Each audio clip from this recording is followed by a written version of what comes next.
Salut et bienvenue sur la chaîne de Trailisteria pour cette nouvelle vidéo. J'espère que tu te portes bien. Aujourd'hui, vidéo de test comparaison basée sur la gamme Ultra de chez Salomon. À l'heure où je te parle, cette gamme se compose de 3 modèles. L'Ultra Glide, la plébiscitée S-Lab Ultra 3 ou encore la toute fraîchement arrivée S-Lab Genesis. Et donc on s'y perd très vite. Quelle chaussure choisir? Quel modèle? Pour quelle course? Quelle technicité? Quel revêtement? Quelles conditions? Voilà, donc cette vidéo va t'aider à faire ton choix entre ces 3 modèles. Bon, nous sommes au début de l'automne, malgré ce petit soleil assez sympatoche et le cadre vraiment chouette, il y a un petit vent frais, donc je te propose de rentrer à l'intérieur pour continuer cette vidéo. Bon bah nous voilà revenus au chaud, je pense que c'est un petit peu mieux pour continuer cette vidéo.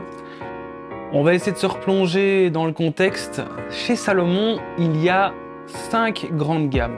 Donc vous avez tout ce qui est Fantasme, donc qui est tout ce qui est route vers le bas. Vous avez tout ce qui est la gamme Cross avec la mythique Speed Cross, la S-Lab Cross, la Cross Pro, l'Alpha Cross et ainsi de suite. Vous avez toute la gamme Pulsar Sense qui est pour tout ce qui est trail habituel, monsieur et madame tout le monde. Vous avez ensuite la gamme XR pour tout ce qui est trail très engagé, hors piste, vraiment ultra technique. Et enfin, vous avez la gamme qui nous intéresse ici, la gamme Ultra.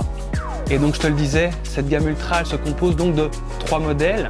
La première, l'Ultra Glide, qui va correspondre à, selon moi, beaucoup plus de personnes, à un plus large public.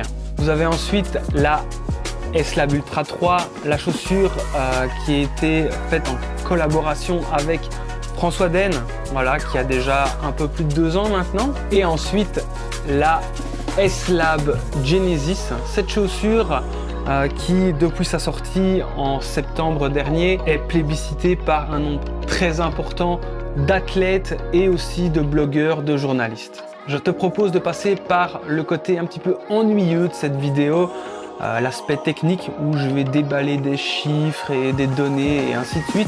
On va y passer rapidement avant de passer ensuite au côté test, donc mon test sur le terrain, et c'est à ce moment-là que je te dirai quelle chaussure va avec quel genre de trail ou quelle spécificité elle a. Commençons tout d'abord par l'Ultra Glide.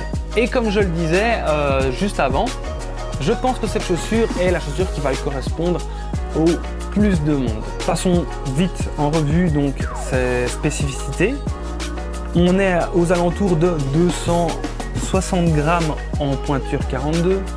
Elle a un drop de 6 mm qui est pas mal du tout. Un stack assez important de 32 mm. Alors pour info, le stack c'est l'épaisseur moyenne de la semelle. Et nous avons des crampons de 4 mm. C'est pas des crampons ultra marqués, mais voilà, ça a le mérite d'être là. Et une stabilité moyenne. Donc ça va pas être la chaussure la plus stable de la gamme. Cette chaussure a fait rentrer Salomon dans le monde des chaussures dites oversize. On sait très bien que pendant tout un moment, Salomon était catalogué comme chaussure ultra fine, par exemple, on va dire avec tout ce qui est Sense S-Lab, donc ces chaussures qui étaient vraiment proches du sol, aucun amorti, chaussures très fines qui étaient très spécifiques et on va dire qui n'étaient pas attribuées à n'importe qui. On rentre donc ici avec cette Ultra Glide sur des chaussures qui ont un gros stack, un gros amorti, un gros rolling, un amorti assez mou. Et cette chaussure reprend donc quelques spécificités, comme par exemple la semelle Conta-Grip. Donc ici on est sur une semelle normale selon moi, avec des crampons, je le disais, de 4 mm, donc pas hyper marqué. Voilà. On a aussi ici l'Energy Surge, qui est cette semelle très molle, mais qui renvoie assez bien l'énergie. Voilà. Le Reverse Camber. Donc pour une fois, sur une chaussure Salomon, on a une chaussure qui est assez bien courbée. Le profil film, donc on va dire que c'est le mesh de la chaussure, le fit. Le Sensi-Fit, c'est les petites languettes qui montent sur le côté et qui retiennent vraiment bien le pied. Et le mythique Quick Lace. Donc on voit cette chaussure, la grosse nouveauté qu'elle a apportée quand elle est apparue, c'est donc ce gros cushioning, cet amorti vraiment mou mais avec un retour d'énergie assez conséquent.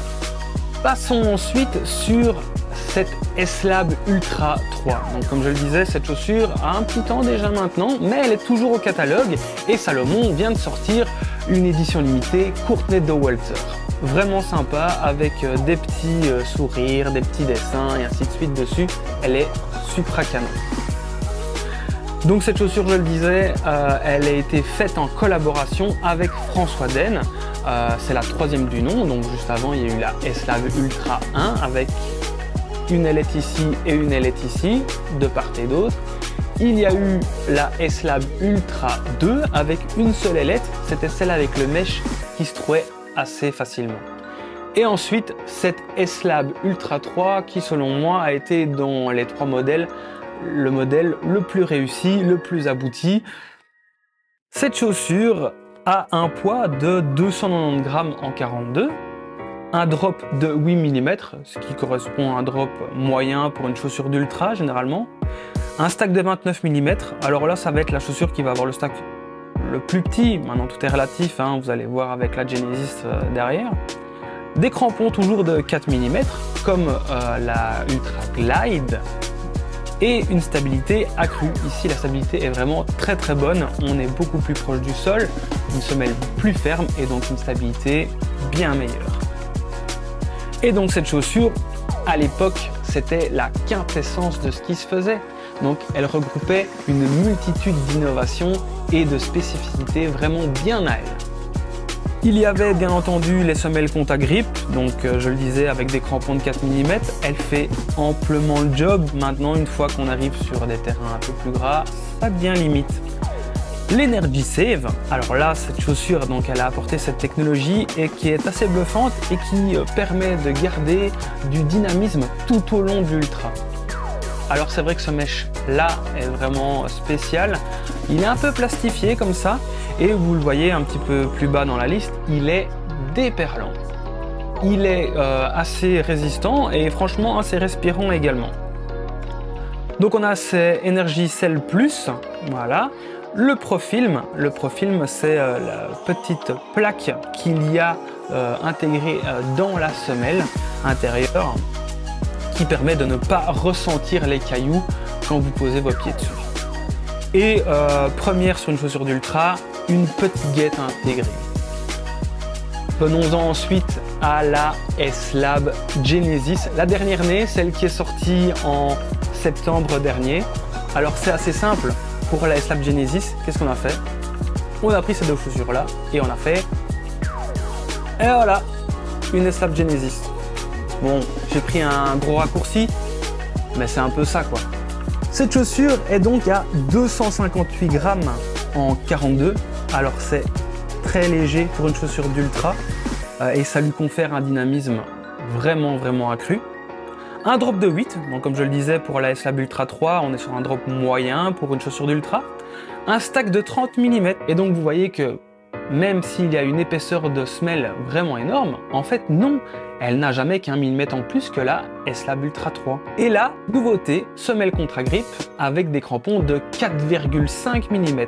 Alors c'est peut-être pour vous 0,5 en plus, mais ça fait toute la différence et le dessin de ces crampons fait que cette chaussure accroche à peu près partout. Et cette chaussure a été faite pour les ultras très techniques. Et donc elle a une stabilité stratosphérique. Vous ne trouverez pas une chaussure plus stable que ça. Sur ce modèle, on reprend donc de nouveau tout ce qui se fait de mieux chez Salomon. Vous avez donc l'Energy Surge, ce qui a été amené avec la Ultra Glide, donc cet amorti mou mais très réactif avec un bon retour d'énergie. Le Profil Film, cette petite plaque dans la semelle intérieure de la chaussure qui vous permet de ne pas ressentir les cailloux. Un mesh en matrix pour une durabilité accrue. Cette semelle all-terrain contact grip avec des crampons de 4,5 mm que je vous disais juste avant, qui accroche du feu de Dieu. l'Endofit, une guêtre intégrée encore plus prononcée que sur la S-Lab Ultra 3. Et je pense que c'était déjà présent sur la S-Lab Ultra 3, un rembourrage protecteur sur la partie centrale de la languette. Passons ensuite sur mon test terrain, ce que j'en pense et selon moi pour quelle ultra, quelle course ces chaussures correspondent. Voilà. Commençons par la Ultra Glide. Alors Ultra Glide, comme je vous le disais, elle a fait rentrer Salomon dans le monde des chaussures avec un gros amorti, un curve vraiment très prononcé et un stack assez énorme, ce qui ne correspondait pas à Salomon auparavant. En magasin, quand on a commencé à vendre cette chaussure-là, cette chaussure s'est vendue comme des petits pains. Une chaussure très légère, avec un amorti vraiment généreux et assez bien de dynamisme. Mise au pied, cette chaussure se révèle assez confortable, même très confortable. On a toujours ce lacet Quick Lace avec cette poche à lacet mythique. Donc cette poche à lacet, c'est la même que sur la gamme Sense, la gamme Pulsar et ainsi de suite. Un mesh en tissu qui résiste assez bien. Bon, maintenant j'ai quelques traces d'usure sur l'intérieur du pied ici, voilà. Donc c'est pas une chaussure avec laquelle vous allez faire 1000 km, ça c'est sûr et certain. Parlons vite de l'amorti, il est bluffant, vraiment bluffant. De prime abord, quand on passait de la gamme Sense à celle-ci, c'était le jour et la nuit. Et ensuite, cette semelle avec ses crampons, pas hyper marqués. Alors, c'est une chaussure que moi je dirais qui pourrait correspondre aux ultras en Belgique, comme ici par exemple, donc, où on a beaucoup de macadam, beaucoup de chemins assez lisses, assez bien marqués. Par exemple, en France, je vois bien cette chaussure-là sur un ultramarin par exemple. Voilà, pas hyper technique, mais très roulant, où on court beaucoup, on a besoin d'énormément d'amorti et un tout petit peu d'accroche, mais pas trop. Voilà. Donc cette chaussure, vraiment bonne à tout faire, même sur du macadam, ça passe super bien. Le maintien du pied est vraiment génial avec le SenseFit ici et les petites ailettes qui accrochent vraiment bien. Le laçage ne monte pas trop haut. Un pare-pierre qui a le mérite d'être là, qui protège assez bien. Et voilà, mis à part ce mesh, je n'ai pas trop de marque d'usure prématurée. Passons ensuite sur cette S-Lab Ultra 3. Voilà, donc quand elle est sortie, je me souviens, elle s'est vendue comme petit pain, on les voyait à tous les pieds, que ça soit sur ultra, que ça soit sur course normale, même des short courses, des maratrails, des choses comme ça. On en voyait assez bien au pied de tout le monde. Donc c'est une chaussure, je le disais, qui était faite en collaboration avec François Den, donc la légende de l'Ultra Trail. Salomon a l'habitude de faire ça, des chaussures en collaboration avec des athlètes. Par exemple, la gamme Sense a été faite en collaboration avec Kilian Jornet, par exemple. On sait que, par exemple, Thibaut Barognan a beaucoup travaillé sur tout ce qui était S-Lab Cross. Et ici, François Den, as de l'Ultra, a mis un petit peu de ses ingrédients dans cette S-Lab Ultra 3, qui est donc la troisième du nom et qui est selon moi la plus aboutie. C'est une chaussure donc, qui est assez confortable pour l'Ultra, mais c'est celle qui va avoir le moins bon amorti. Donc elle va taper assez bien. Maintenant tout est relatif, hein, on n'est pas, je vous le disais, sur une S-Lab Sense. Mais dans les trois qu'on va présenter aujourd'hui, c'est celle qui va taper le plus, avec un amorti assez ferme et ça lui permet d'avoir un dynamisme vraiment accru. Donc par exemple, si vous faites un ultra, du premier au dernier kilomètre, vous allez avoir un dynamisme de fou. Le fait qu'elle soit la plus basse des trois sur le sol et qu'elle soit plus ferme lui confère une stabilité vraiment accrue. Vous n'avez jamais peur de où vous allez poser le pied, c'est précis, c'est net. Voilà, donc ce mesh a le mérite d'être là, il est solide, il est aéré, maintenant il n'est pas super flexible, donc vous allez mettre votre chaussure et ça se peut que au bout de quelques heures, vous allez devoir desserrer votre laçage.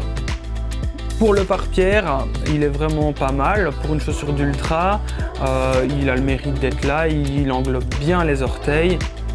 On a cette petite guêtre, voilà, qui est vraiment bien. Alors, quelques-uns sont plaints que c'était difficile de rentrer son pied dedans. Moi, personnellement, j'ai jamais eu de problème et ça fait le taf. La petite poche à lacet ici. Alors, la petite poche à lacet, Elle est beaucoup plus petite, c'est beaucoup plus serrée que sur les autres modèles de la gamme Salomon. Et la languette, donc c'est un chausson plein, vous n'avez pas une languette indépendante, elle est rembourrée. La semelle, très bonne semelle, elle accroche très bien. Sur le sec, voilà, sur les cailloux, en montagne, c'est parfait. Maintenant, une fois qu'on arrive sur du mouillé, elle monte très vite ses limites. Sur la pierre mouillée, ça glisse assez bien, alors sur les terrains gras, il faut même pas en parler. Et donc, je vois très bien ces chaussures-là sur n'importe quel ultra, surtout montagne, surtout dans des terrains, on va dire, un peu techniques. Je vois bien cette chaussure sur un UTMB, sur un GRP, sur n'importe quel ultra des Alpes. Voilà, c'est son terrain de jeu, hein. Elle a fait ses preuves. Vient ensuite la S-Lab Genesis, et je ne vais pas y aller par 4 chemins. Vous l'avez sûrement vu sur d'autres vidéos, dans d'autres articles. Cette chaussure, c'est la meilleure chaussure du monde. Voilà. Ok, c'est fini. Le game, hop, peut partir. Non, mais cette chaussure, franchement, sur ce coup-là, Salomon, ils ont cartonné. Cette chaussure a tout pour elle. Comme je vous le disais, elle a repris le meilleur des deux autres chaussures. On a une stabilité stratosphérique. Franchement, c'est une chaussure qui a été faite pour les ultras très techniques. Moi, j'ai fait l'échappée belle avec. C'était clairement son terrain de jeu. On a un amorti, c'est du beurre. C'est vraiment bon. C'est un des meilleurs amortis que j'ai eu, et pourtant on garde cette stabilité, donc on a vraiment un juste milieu parfait. Niveau durabilité, très bonne chaussure. Franchement, l'échappée belle, c'est un ultra qui est vraiment très dur pour les chaussures, donc j'ai eu très peur à certains moments. Et le mesh en Matrix, le Matrix qui a fait ses preuves, il n'a pas bougé d'un iota. Franchement, on n'a pas d'usure prématurée sur le mesh, il tient vraiment bien. Bon, maintenant, ici, on avait un modèle de pré-série, donc ça ne va pas être le cas sur les modèles que vous allez acheter sur le site ou en magasin. On avait un petit problème de thermocollage, donc ici, le thermocollé ne collait pas très bien au Matrix. Ça n'empêche pas la chaussure d'aller très bien. J'ai pas de bricaillons, de déchets ou de chaussures ou de poussière qui rentre dans la chaussure par là. Donc, pas de problème. On a toujours cette guêtre qui marche très bien, qui est assez proche du pied. Donc franchement, à garder sur les futures chaussures Salomon. Pour ce qui est du maintien et du fit de la chaussure, alors il y a quelques mois, je me suis cassé le gros orteil, ça ne s'est jamais très bien remis. Et donc pour cette S-Lab Genesis, j'ai pris du 44/2 à la place de 44.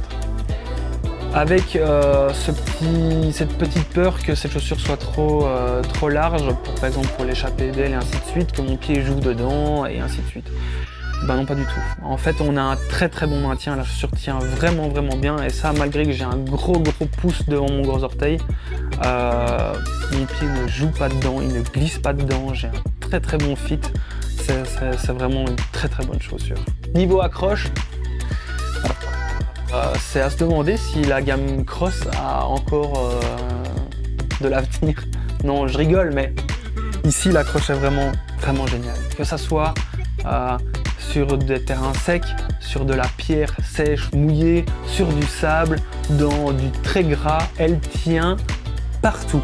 Alors, je ne sais pas si c'est à cause du fait qu'il soit beaucoup plus marqué, donc 4 mm et demi pour 4 mm pour les autres, qu'il soit un peu plus gros, un peu plus espacé, que la semelle soit un peu plus molle et donc on s'enfonce un peu plus dedans. En tout cas, elle tient vraiment bien, et ici la chaussure elle a près de 500 km et j'ai pas d'usure ultra marquée, quoi. Cette chaussure, donc comme je le disais, elle va être à destination des ultras très techniques. Donc je disais par exemple l'échappée belle, la terre des dieux, donc sur le GR20, qui est un assassin de chaussures, ben, ça c'est fait pour ça, il n'y aura pas de souci. Et pourtant, quand on se rend compte, on regarde un petit peu sur les réseaux et ainsi de suite, c'est une chaussure qu'on retrouve au pied de Rémi Bonnet sur les Golden Trail Series, au pied de Thibaut Barognan sur des Mara Trail, qu'on retrouve au pied de Mathieu Blanchard sur l'UTMB. Donc vous voyez, cette chaussure, le mot d'ordre c'est polyvalence. Et donc, il y a une question qui va revenir très très vite, c'est quelles sont les différences entre ces deux modèles? Quel est l'avenir de la S-Lab Ultra 3 quand on connaît les valeurs de cette S-Lab Genesis? Venons vite sur une petite comparaison entre la S-Lab Ultra 3 et la S-Lab Genesis. On voit qu'en poids, la S-Lab Genesis est un petit peu plus légère. Ça se ressent assez vite sur le dynamisme de la chaussure. Le drop, comme je vous le disais, c'est exactement le même. Le stack, bizarrement, même si on a l'impression que la S-Lab Ultra 3 est beaucoup plus proche du sol, n'a que 1 mm de stack en moins. Voilà. Je pense que c'est parce que cette S-Lab Ultra 3 est beaucoup plus ferme que la S-Lab Genesis.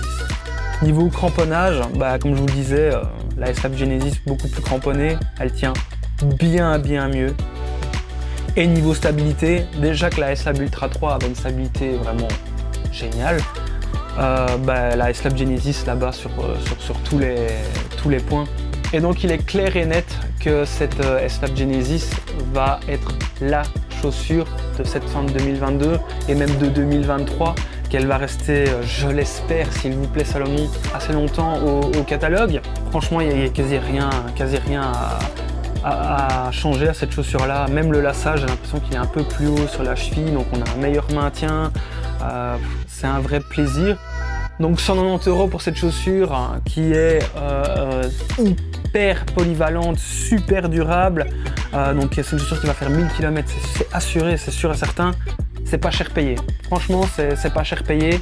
Vous payerez facilement une Ultra Glide et demi pour ce prix-là, avec la durabilité de l'Ultra Glide. Donc vous allez faire 600-700 km avec celle-ci, plus de 1000 avec celle-là. Voilà, ça va peut-être vous coûter moins cher à l'achat en une fois, mais celle-ci va durer beaucoup plus longtemps. Voilà, j'espère que cette vidéo t'a plu. C'était un petit peu différent, un test comparatif, c'est assez sympa, mais je me devais de mettre les points sur les i, les barres sur les t, quelle chaussure pour quelle utilité, ce que j'en ai pensé. Voilà. Si tu as aimé cette vidéo, n'hésite pas à mettre le petit pouce qui va bien. Si ce n'est pas encore fait, abonne-toi, la petite cloche, comme ça tu seras au courant de toutes les vidéos que je ferai dans le futur. Et je te dis à plus sur les sentiers.